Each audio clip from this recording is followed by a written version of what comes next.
छोड़ो। Oh my God! राजा, तुम पागल हो,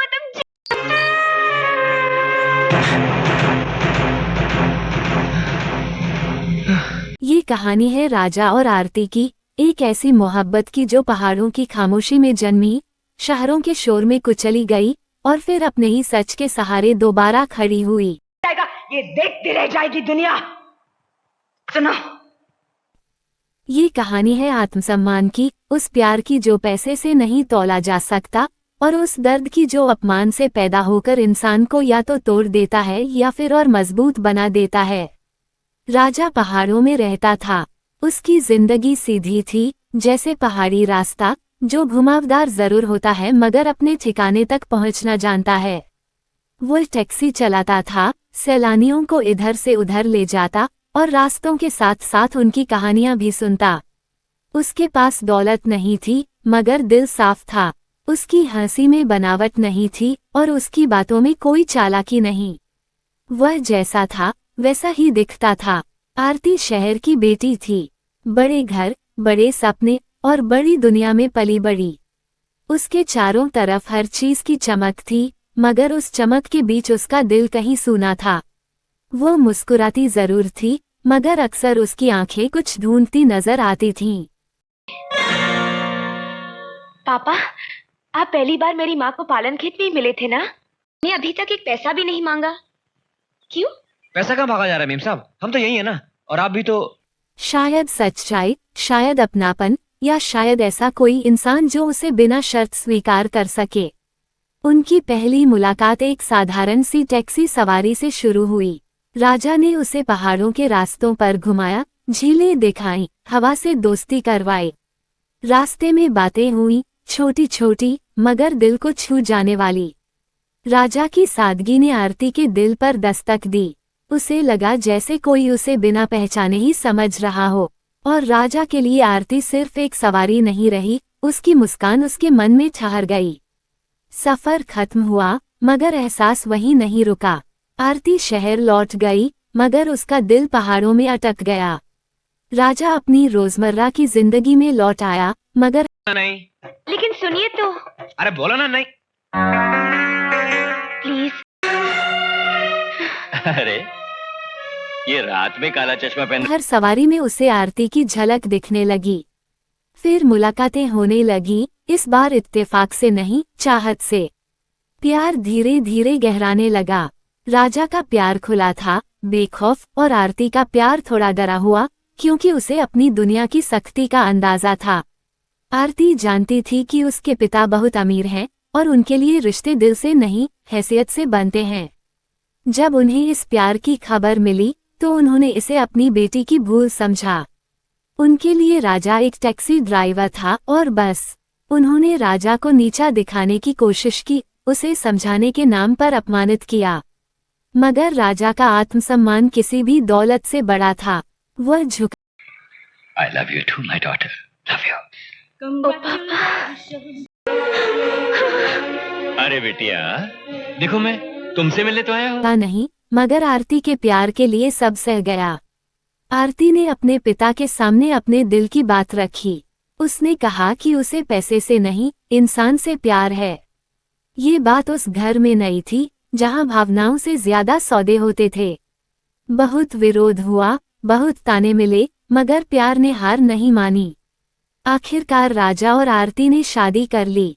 न कोई भव्य समारोह, न दिखावा, मगर दिलों की सच्ची रजामंदी के साथ। शादी के बाद राजा शहर की उस दुनिया में आया जहां हर चीज का मोल लगाया जाता था। बड़े बड़े कमरे, महंगे कपड़े और बनावटी मुस्कानें। राजा वहां खुद को पराया महसूस करता था। उसकी मेरे कपड़े? क्या बकवास कर रहे हो तुम राजा? मैंने कब तुमसे कहा कि ये कपड़े मेरे हैं भाई? प्यार करता है तो वो आएगा। वो नहीं आएगा, वो आएगा। सादगी लोगों को अजीब लगती थी, उसकी सच्चाई उन्हें चुभती थी। आरती कोशिश करती रही कि वह राजा को समझाए, उसे संभाले, मगर हर दिन हालात और मुश्किल होते गए। आरती की सौतेली माँ बाहर से मीठी थी, मगर अंदर से जहर। उसे यह रिश्ता शुरू से पसंद नहीं था। उसने राजा को नीचा दिखाने का मौका ढूंढा और एक दिन वह मौका आ ही गया। एक पार्टी में सबके सामने उसने राजा को अपमानित करने के लिए पैसे उछाले जैसे वह बिक सकता हो। वह पल राजा के लिए किसी मौत से कम नहीं था। उसका आत्मसम्मान चूर चूर हो गया। उसने पैसे नहीं उठाए मगर उस अपमान को अपने दिल में गहरे उतार लिया। लगा कि आरती की दुनिया उसे कभी स्वीकार नहीं करेगी। आरती भी अंदर से टूट चुकी थी। उसे एहसास हुआ कि उसने राजा को उस अपमान से बचा नहीं पाया। दोनों के बीच खामोशी आ गई और वही खामोशी धीरे धीरे दूरी बन गई। राजा शहर छोड़कर पहाड़ों लौट आया अपनी पुरानी जिंदगी में, मगर अब वह पहले जैसा नहीं रहा। आरती शहर में रह गई, दौलत के बीच, मगर अकेली। उसने अपने पिता की गलती को समझा, अपनी सौतेली माँ की साजिशों को पहचाना। उसे एहसास हुआ कि प्यार को बचाने के लिए सिर्फ आंसू नहीं, हिम्मत भी चाहिए। उसने राजा के पास लौटने का फैसला किया। हो मेरी जिंदगी में तुम बहार बनके।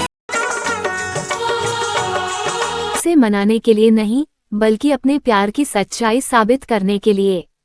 जब आरती पहाड़ों पहुंची तो राजा ने उसे देखकर भी नजरें फेर लीं। उसके दिल में अब भी दर्द था, गुस्सा था और टूटा हुआ आत्मसम्मान था।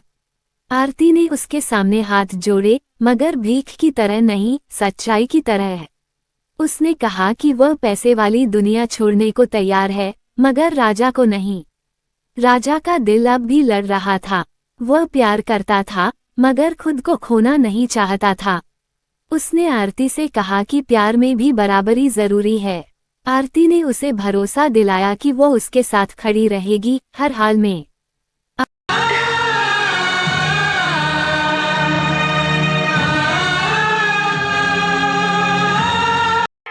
राजा, मैंने तुमसे झूठ इसलिए कहा क्योंकि मैं झूठ चाहती- कहा ना तुमने, कहा ना आखिरकार सच सामने आया। आरती के पिता को अपनी गलती का एहसास हुआ। उन्होंने समझा कि इंसान की कीमत पैसे से नहीं, उसके किरदार से होती है। उन्होंने राजा से माफी मांगी और पहली बार उसे सम्मान दिया। राजा और आरती फिर से साथ हुए, मगर इस बार और मजबूती के साथ। उनका प्यार अब मासूम नहीं था, परिपक्व था। उन्होंने सीखा था कि मोहब्बत में सिर्फ चाहत नहीं, आत्मसम्मान भी जरूरी होता है। ये सारे आराम चाहिए ना, तो हमें कुछ वक्त दो आरती। हम दिन रात एक करके तुम्हारे लिए सब हासिल कर लेंगे। 50 पैसे हमने उसको दिए, 50 रुपए की नोट। अब हम 2.5 रुपए मांग रहे हैं तो ये बहस कर रहा है। रहने दो। ये कहानी यहीं खत्म नहीं होती, बल्कि यहीं से शुरू होती है। राजा और आरती की जिंदगी आगे भी उतार चढ़ाव से भरी रही, मगर अब वे साथ थे। पहाड़ों की खामोशी और शहर की हलचल के बीच उन्होंने अपनी एक दुनिया बना ली, जहां प्यार सबसे बड़ा सच था। हजार बनके मेरे दिल में यूं ही रहना।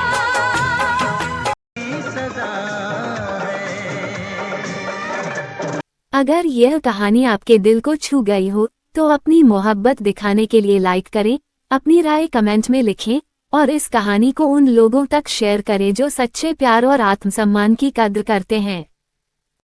जिंदगी में तुम बहार बनके। लेकिन मेरी एक बात ध्यान से सुन लो।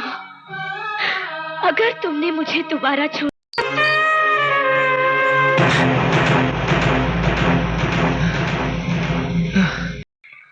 I love you too, my daughter.